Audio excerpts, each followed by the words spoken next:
dengan kesadaran penuh, dengan pengakuan yang sungguh-sungguh, mari kita syukuri bahwa hari ini kita masih diberi hadiah yang bernama kehidupan. Kita masih terjaga dari tidur kita, dan saat ini kita berada di sini dalam undangan Allah, dalam liputan kasih sayangnya yang tak berhingga kepada kita, sehingga setiap saat kita selalu dibimbingnya untuk selalu berada di jalan Shiratal Mustaqim. Oleh karenanya, mari kita puji Allah bersama-sama membaca hamdalah. Alhamdulillahi Rabbil Alamin. Salawat dan salam mari kita sanjungkan keharibaan baginda Rasulullah Sallallahu Alaihi Wasallam, manusia teragung sepanjang zaman, suri teladan kita semua yang tidak bisa dibantah lagi, Nabi besar Muhammad Rasulullah Sallallahu Alaihi Wasallam. Seraya bersalawat padanya, Allahumma salli ala Sayyidina Muhammad wa ala ali Sayyidina Muhammad. Mari kita sertakan Allah ke dalam majelis ilmu ini. Semoga liputan cahayanya yang menerangi kolbu kita, membukakan kecerdasan kita, sehingga saat ini kita bisa kasyaf kepadanya, terbuka basyirah kita untuk melihat tanda-tandanya yang agung, yang kemudian akan meluluh lantahkan kesombongan dan keakuan kita, sehingga kita menjadi lembut, lentur. Pertambahan usia kita alangkah indahnya kalau disertai dengan kelembutan dan kelenturan, disertai dengan kearifan dan kebijaksanaan, sehingga semakin banyak lagi orang yang merasakan kehadiran kita di semesta ini karena kesejukan yang kita bagikan, yang Allah titipkan kepada kita. Karena kita sudah berjanji menjadi wakil Allah di semesta ini, menjadi wakil Allah yang maha pengasih, yang maha penyayang. Oleh karenanya kita sapa asma Allah dengan kelembutan dan cinta, seraya membaca basmalah. Bismillahirrahmanirrahim. Salah satu masalah besar manusia di semesta ini adalah karena manusia sering mencoba untuk mengendalikan sesuatu yang di luar dirinya, yang sesungguhnya itu bukan kendalinya dia. Itu sebabnya manusia sering terjebak di dalam suatu persaingan. Lalu dia terus-menerus bersaing, dan akibat bersaing sering melakukan tindakan yang terburu-buru, merasa di belakang kita ada sesuatu yang sedang mengejar kita. Lalu kita terjebak oleh target-target kehidupan, yang target-target itu semakin memerosokkan kita pada lembah-lembah kekecewaan, sehingga manusia mengizinkan dirinya untuk selalu berada dalam situasi yang gamang. Rasa takut, rasa kecewa, rasa cemas senantiasa diizinkan berada di dalam dirinya, karena hidup dalam keadaan bersaing, sehingga manusia akan terjebak dalam persaingan. Tidak sedikit di antara manusia yang tidak pernah merasa bersalah menyakiti orang lain, melukai orang lain, karena dia yang paling penting bisa mencapai apa yang dia inginkan. Lalu dia terjebak dalam suatu keinginan di mana dia harus berada pada posisi menang terus-menerus. Dan ketika dia menang, dia bahagia yang luar biasa, dan ketika dia kalah, dia merasa sedih yang luar biasa. Lalu dia diombang-ambingkan dalam dualitas yang tak menentu, sehingga kedamaian menjadi jauh dari dirinya. Sebelum saya lanjutkan kajian kita hari ini, saya persilahkan di bagian awal ini semuanya melihat Quran surat 23, surat Al-Mu'minun.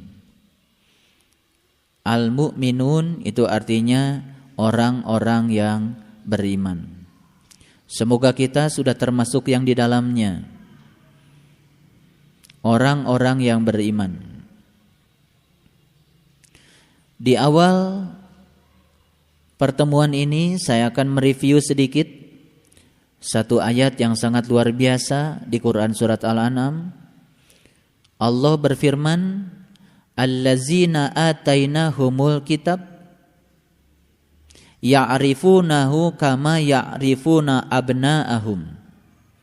Orang-orang yang kepada mereka sudah diberikan kitab, baik kitab yang tertulis maupun kitab yang tak tertulis, kita harus mengenal kitab itu seperti kita mengenal anak-anak kita. Ya'rifunahu kama ya'rifuna abna'ahum. Pertanyaan yang paling mendasar sekarang adalah, apakah saat ini kita sudah mengenal Quran seperti kita mengenal anak-anak kita? Seandainya saat ini kita belum mengenal Quran seperti kita mengenal anak-anak kita, itu artinya kita akan terjebak pada situasi yang kedua. Alladzina khasiru anfusahum fahum la yu'minun. Dan orang-orang yang senantiasa melakukan tindakan yang merugikan dirinya sendiri, maka orang-orang yang seperti itu tidak layak disebut sebagai orang yang beriman. Oleh karena itu, sebagai orang yang beriman, selayaknya setiap saat mengizinkan dirinya untuk senantiasa melakukan tindakan-tindakan yang menguntungkan dirinya sendiri. Menguntungkan diri sendiri bukan berarti menguntungkan secara materi dengan melukai orang lain, tetapi mengizinkan setiap saat dirinya selalu berada di dalam keadaan suci jiwanya, karena hanya orang yang bisa menjaga kesucian jiwa itulah orang-orang yang beruntung. Makanya Allah menegaskan, qad aflaha man zakkaha wa qad khaba man dasaha. Beruntunglah orang yang senantiasa menjaga kesucian jiwanya dan terus berjuang untuk selalu menyucikan jiwanya, dan merugilah orang-orang yang senantiasa mengotori jiwanya. Saya persilahkan semuanya melihat Quran surat Al-Mu'minun ayat 104 terlebih dahulu.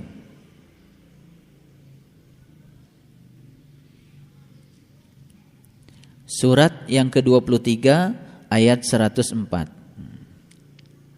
Talfahu wujuhahum annaru wa hum fiha kalihun. Sudah?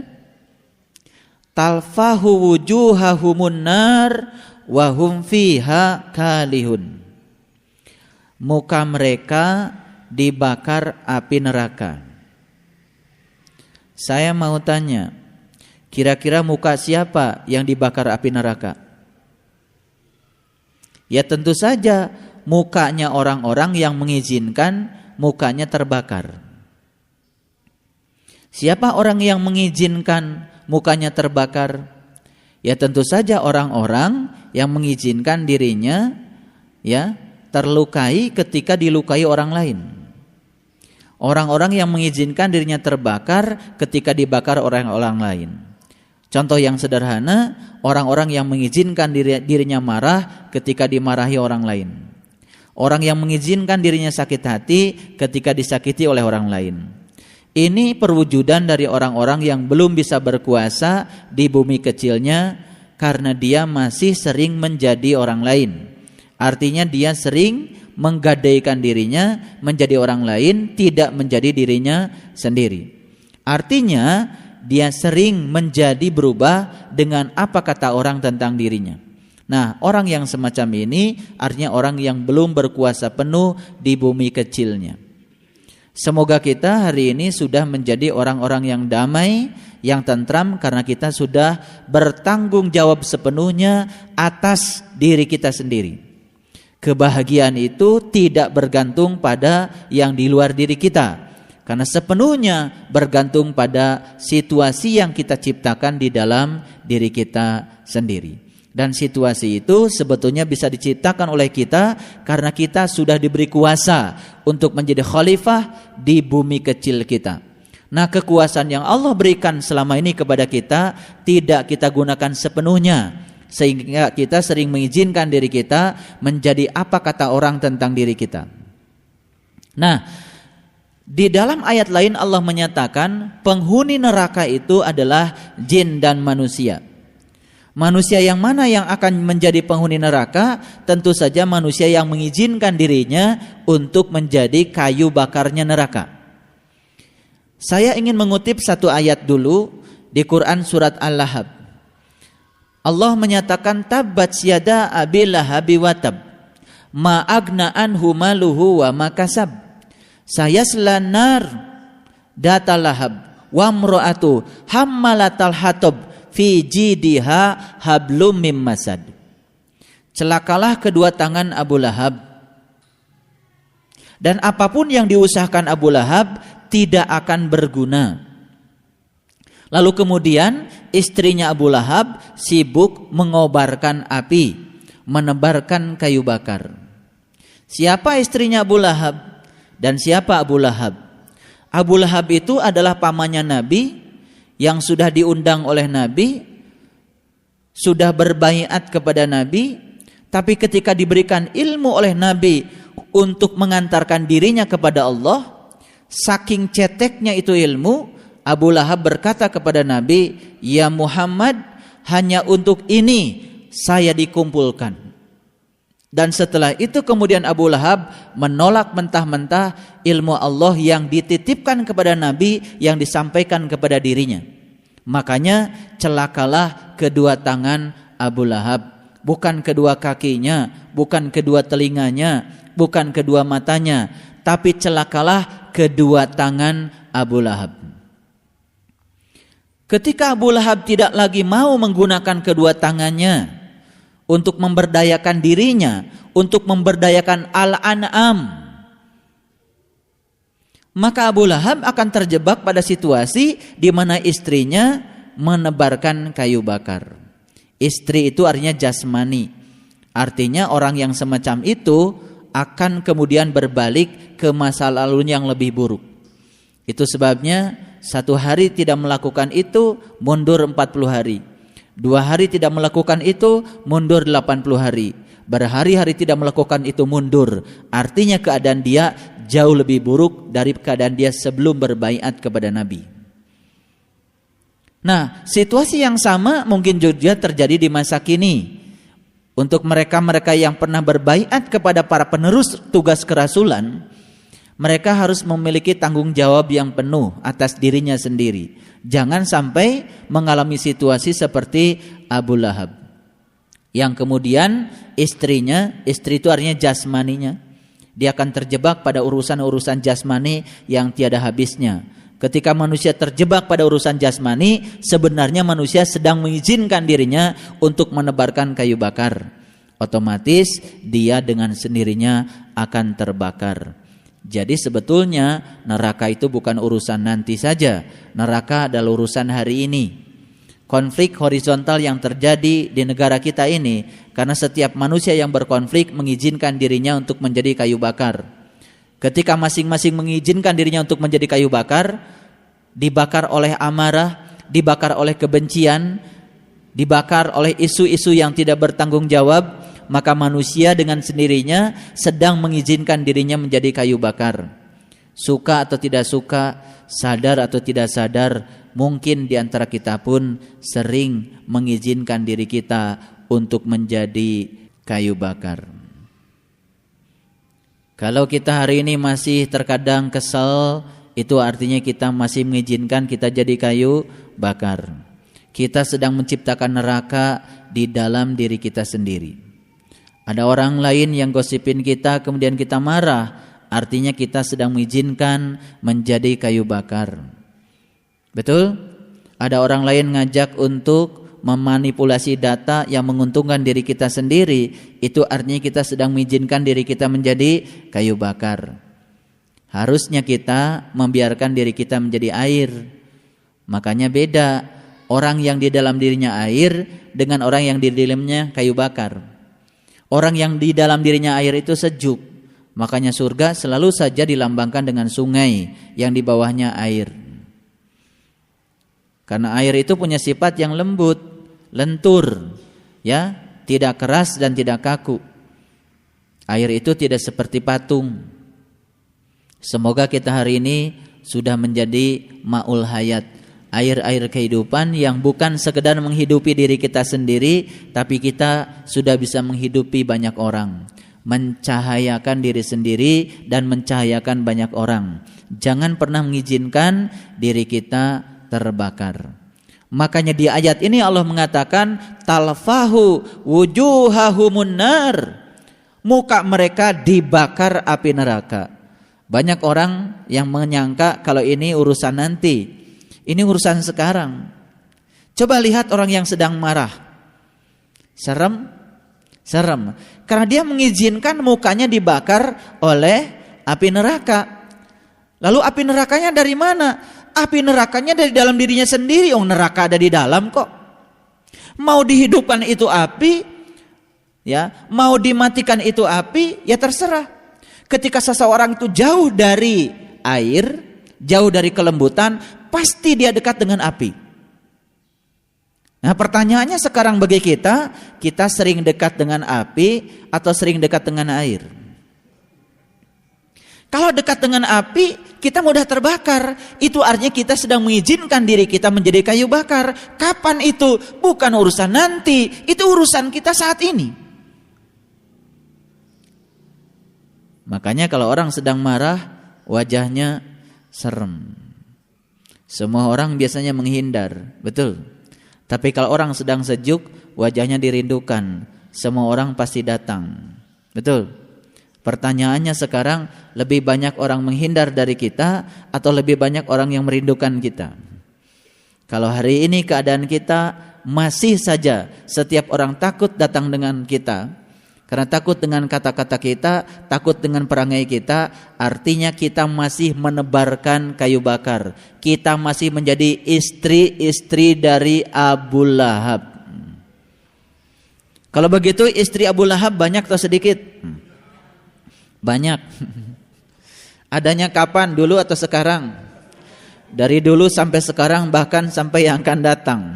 Lakon kehidupan itu gitu-gitu saja. Yang berubah kan cuma pelakunya saja. Panggung sandiwara kehidupan itu cuma begitu-begitu saja. Betul? Keserakahan, keangkuhan, korupsi, curi-mencuri hak orang lain, saling membenci, saling membunuh, menang-menangan. Panggungnya itu saja. Lakon sandiwaranya itu saja. Yang berubah itu kan sebetulnya pelakunya. Karena dia habis dimakan waktu, ya lalu mati. Tetapi diteruskan lagi karena dia harus meneruskan karma di kehidupan yang berikutnya. Makanya kan panggungnya ada terus. Jadi sebetulnya panggung sandiwara itu tidak pernah berakhir sampai kapanpun. Karena masih senang banyak orang yang bersandiwara. Kalau sandiwara itu, mohon maaf, itu hidup-hidupan atau hidup beneran?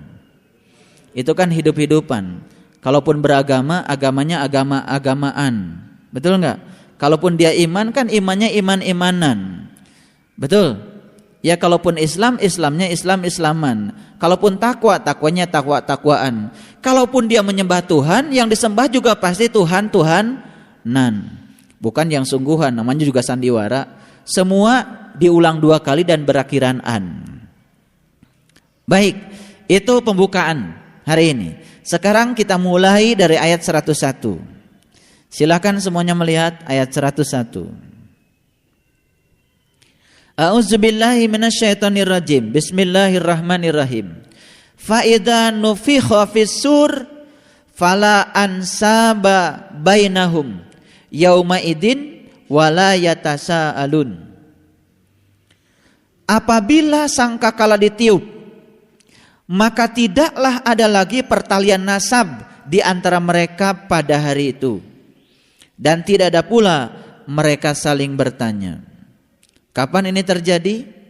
Ketika sangkakalanya ditiup. Saat itu keadaan kita sendiri-sendiri. Betul? Saat itu ibu sudah tidak peduli lagi dengan anaknya. Saat itu juga anak sudah tidak peduli lagi pada ibunya. Saat itu bapak sudah tidak peduli lagi pada istrinya.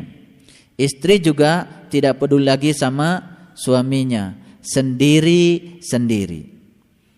Beruntunglah mereka yang sudah bisa mengalami situasi ini. Ternyata ketika kita sendiri, betapa damai menyelimuti keadaan kita. Betul? Hening, bening, ya, kita bisa mendapatkan kebahagiaan yang sejati. Sebetulnya ini pelajaran yang paling penting bagi kita, bagi mereka yang mau mempelajarinya. Makanya di Quran Allah mengatakan pelajaran itu hanya untuk mereka-mereka yang mau belajar. Itu Quran tuh.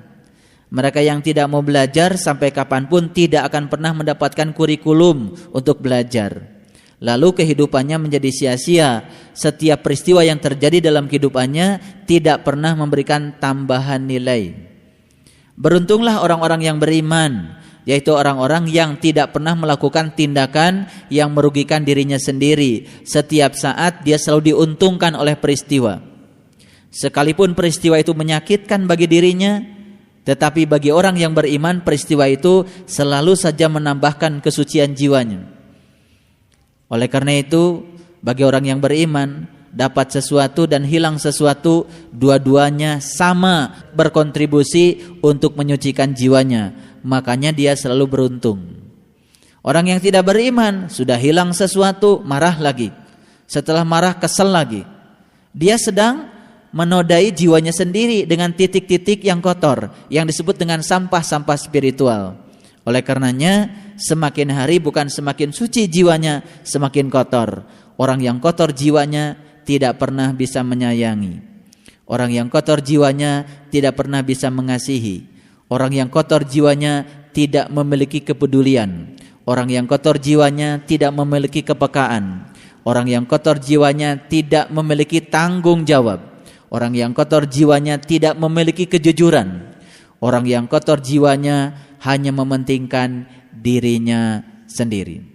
Itu sebabnya ukuran agama sebetulnya adalah kesucian dan kekotoran jiwa. Bukan soal berapa kali umroh, bukan soal berapa kali haji, bukan soal berapa kali dalam seminggu ngaji, bukan soal berapa juz ayat yang kita hafal, bukan soal berapa ribu hadis yang kita nalar, bukan soal berapa lama tinggal di pesantren, bukan soal berapa lama kita setiap malam bangun untuk tahajud. Itu semua adalah sarana-sarana saja untuk mengantarkan kita pada kesucian. Alangkah ruginya orang-orang yang sepertinya dia melakukan tindakan agama tetapi masih saja kotor jiwanya. Lihat dari apa? Lihat dari kebijakan dan kearifannya. Lihat dari kedewasaan spiritualnya. Jadi Bapak Ibu, pada saat sangkakala ditiup, maka tidak ada lagi pertalian nasab di antara mereka pada hari itu. Jadi kalau kita baca ayat ini, sebetulnya secara ruhani kita ini tidak ada pertalian nasab. Pertalian nasab kita bukan dengan manusia. Pertalian nasab kita langsung dengan Allah. Karena kita bagian dari dirinya yang pernah ditiupkan kepada kita. Fa idza sawaituhu wa nafakhtu fihi min ruhi faqa'u lahu sajidin. Dan ketika engkau telah aku sempurnakan penciptaanmu, aku tiupkan ruhku. Jadi sebetulnya pertalian nasab secara ruhani bukan dengan anak-anak kita, bukan dengan keluarga kita. Makanya aneh kan? Ada orang yang bertanya pada saya, "Bapak, nanti kalau saya mati, apakah saya masih berkumpul dengan keluarga saya?" Itu pertanyaan kemelekatan. Itu pertanyaan kemelekatan. Karena dia tidak mau berpisah dengan yang dia melekat padanya. Maka Nabi Muhammad kan dibiarkan oleh malaikat Jibril. "Ya Muhammad, silahkan kau cintai apa saja yang ingin kau cintai. Tapi ingat, suatu saat akan berpisah dengan yang kau cintai." Pertanyaan itu sebenarnya pertanyaan kemelekatan. Di urusan rohani saja kita masih berpikir, apakah di sana kita masih bisa ngariung, makan nasi timbel sama bolendrang? Masih itu yang dipikirkan. Padahal kita berasal dari Allah. Kita harus kembali kepada Allah. Pertalian nasab kita secara ruhani adalah dengan Allah. Itu sebabnya jangan pernah kita berpisah dengannya. Makanya Allah bilang, wa'tasimu bihablillahi jami'a. Hai manusia, jangan pernah kau berpisah dariku. Bergabunglah, berjamalah selalu denganku, dengan habelku. Habel itu artinya tali. Jadi tali Allah itu apa? Ya, tali Allah itu adalah ma'rifatullah sebetulnya. Itu sebabnya ma'rifatullah itu hal pertama dan utama yang harus diperjuangkan dalam hidup. Jadi pantas kalau Nabi mengatakan awal agama adalah ma'rifatullah. Awal agama adalah mengenal Allah dan Rasulnya. Ini. Sekarang kita uji coba. Saat sangkakala ditiupkan, kita masih sibuk dengan pertalian nasab secara jasmani. Kita masih sibuk memikirkan yang di luar diri kita, yang berkaitan dengan urusan-urusan jasmani kita. Bapak Ibu sudah punya pengalaman apa yang terjadi. Kita tidak pernah sukses melihat diri sejati kita. Kita tidak akan pernah sukses mengenali kitab sejati kita. Padahal Allah mengatakan alladzina atainahumul kitab ya'rifunahu kama ya'rifuna abna'ahum. Harusnya kamu mengenal kitab sejatimu seperti kamu mengenal anak-anakmu. Proses pengenalan itu menjadi tidak sukses ketika pertalian nasab kita masih dalam konteks urusan jasmani. Ibu bapak sedang tafakur saat dimana mau terbang, selalu tertarik ke alam semesta ini, tidak tinggi-tinggi terbangnya karena di punggung kita terlalu banyak beban yang sedang kita tanggung, terutama kemelekatan dan rasa cinta pada selain Allah. Betul? Itu sebabnya dalam ajaran Tao saya coba untuk meneliti ajaran Tao yang paling utama. Ternyata ajaran Tao yang paling utama itu adalah bagaimana membentuk manusia menjadi anak-anak. Kembali menjadi anak-anak yang hidupnya riang gembira tanpa masalah, tanpa kemelekatan. Kita akan mulai bermasalah itu ketika menginjak usia dewasa, saat dimana kita mulai memutuskan untuk hidup berumah tangga. Kemelekatan-kemelekatan mulai terbangun di situ. Kemelekatan pada pasangan hidup kita, kemelekatan pada anak-anak kita, kemelekatan pada cucu-cucu kita, kemelekatan pada apa yang ada di sekitar kita. Dan kesempatan untuk menjadi anak-anak itu semakin hari semakin hilang. Manakala kita kehilangan kesadaran terhadap tujuan dari kehidupan kita. Lalu semua manusia lupa saja, terjebak pada hiruk pikuk. Betul? Harus cari itu, harus cari ini, harus punya itu, harus punya ini. Terus manusia membiarkan dirinya menjadi kayu bakar. Lalu dia dibakar terus menerus oleh neraka setiap hari. Betul? Makanya dia bukan berada dalam damai, semakin berada dalam kegelisahan dan kesusahan. Tapi tidak sedikit yang menyadari ini. Tidak banyak maksud saya yang menyadari ini. Betul? Mungkin kita pun saking asiknya, saking sibuknya terkadang terjebak. Sebetulnya tujuan hidup saya itu apa? Makanya perlu ada suatu pemulihan. Pengajian yang seperti ini sebetulnya mengingatkan kita untuk segera memulihkan diri kita sendiri ketika kita sudah terlalu jauh kita berjalan ke alam-alam yang rendah. Kita segera menarik diri kita. Kata Allah, sesungguhnya kamu sekalian hampir-hampir di jurang api neraka. Fa'an kodakum minha, tapi aku yang menariknya. Jadi kalau hari ini kita ada di sini bukan karena kita hebat, tapi karena Allah sedang menarik kita. Karena kita hampir saja di jurang api neraka, membiarkan diri kita menjadi kayu bakarnya neraka setiap saat. Baik, kita teruskan ya. Dan tidak ada pula mereka saling bertanya. Betul? Ayat ini nyata atau hayalan? Nyata. Ayat ini nanti atau sekarang? Sekarang. Beruntung mereka yang sudah bisa mengalami ayat ini. Beruntung mereka yang sudah menyadari sepenuh hati ayat ini. Karena ternyata hidup sendiri-sendiri. Sederhana? Sangat sederhana. Ketika kita bisa sendiri-sendiri dan menjadi diri kita sendiri. Baik, kalau begitu ketidaksederhanaan hidup kita selama ini karena kita hidupnya ewuh pakewuh, ruwet. Kita sering mencoba untuk mengendalikan sesuatu yang di luar diri kita, yang sesungguhnya itu bukan kendali kita.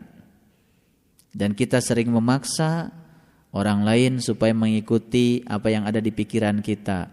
Capek? Capek deh. Makanya sering-sering meniup sangkakala. Minta bantuan malaikat Israfil. Ketika sedang meniup sangkakala, lepas semua pertalian nasab. Dan saat itu kita sedang belajar melepaskan diri dari segala kemelekatan. Sebetulnya kita sedang menjadi anak-anak kembali. Ya. Jadi saya ingin mengucapkan selamat kepada mereka-mereka yang sekarang sedang menuju satu situasi untuk menjadi anak-anak kembali. Coba lihat, walaupun dia sudah tua, sudah sepuh, sudah peot, tapi masih riang gembira. Di punggungnya tidak ada beban walaupun masalahnya banyak. Karena dia riang hidupnya, dia sudah punya tujuan. Dia bisa senyum di segala situasi seperti anak-anak. Kadang-kadang dia nangis sebentar tapi ketawanya banyak. Lihatlah anak-anak yang lucu, lari ke sana, lari ke sini tanpa kemelekatan, tanpa ada kungkungan. Dan biasanya anak itu kalau berpikir juga jujur. Makanya kata Nabi, kalau kamu ingin dapat ilmu sejati, kata Nabi nih dalam hadis, huriyatul fikri wa huriyatul iradah. Bebaskan pikiranmu, bebaskan kehendakmu. Pikiran dan kehendak kita selama ini telah dibebani oleh sampah-sampah spiritual. Lalu kita menjadi orang tua yang bongkok karena di punggung ruhaniah kita begitu banyak beban-beban. Betul? Dan hari ini, saat ini kita lepaskan semuanya. Mari kita menari menjadi anak-anak yang lucu, lari ke sana kemari tanpa kemelekatan, berkata jujur apa adanya. Begitu kan anak-anak? Siapa yang mengajarkan anak-anak kita tidak jujur? Siapa? Ya kita. Siapa yang mengajarkan anak-anak terburu-buru? Kita. Lama sekali sih kamu pakai kaos kaki, direbut kaos kakinya, dipakaikan oleh kita. Secara tidak langsung kita sedang merampas hak dia untuk bisa pakai kaos kaki. Betul? Pelajaran yang paling berarti dari situ, satu, kita sedang merampas hak dia untuk bisa. Yang kedua, kita sedang mengajarkan ketergesa-gesaan. Lalu anak kita pun selalu tergesa-gesa. Betul? Banyak yang laporan sama saya, Bapak saya sariawan, kenapa? Kacolok Pak, kusikat gigi. Udah jelas itu. Orangnya tidak usah diceritakan, pasti masih memiliki ketergesa-gesaan. Makanya banyak yang kelewat. Akibatnya apa? Akibatnya giginya berlubang. Karena selalu tergesa-gesa. Makan tergesa-gesa. Betul? Semua yang dilakukan tergesa-gesa. Ingin cepat selesai. Kalau perlu ngaji pun ingin cepat selesai. Sholat ingin cepat selesai. Khutbah Jumat ingin cepat selesai. Manilila lila teing. Ketergesa-gesaan itu kita yang mewariskan. Sehingga kita terus bersaing. Dan selalu berada pada situasi untuk bersaing. Karena bagi dia hidup adalah persaingan. Lihat orang-orang yang hidupnya sudah diparadigmakan sebagai persaingan. Lihat, dia selalu bersaing. Orang lain begitu, pengen begitu. Orang lain kesana, pengen kesana. Tidak menjadi dirinya sendiri. Subhanallah. Secara tidak langsung sebenarnya dia sedang mengizinkan dirinya untuk menjadi kayu bakar. Dia sedang membakar dirinya sendiri. Tinggal di mana dia? Di surga apa di neraka? Tinggal di neraka. Sudah ada kan sekarang neraka itu? Sekali-kali kita pun sering masuk ke dalamnya. Sekali-sekali atau sering kali?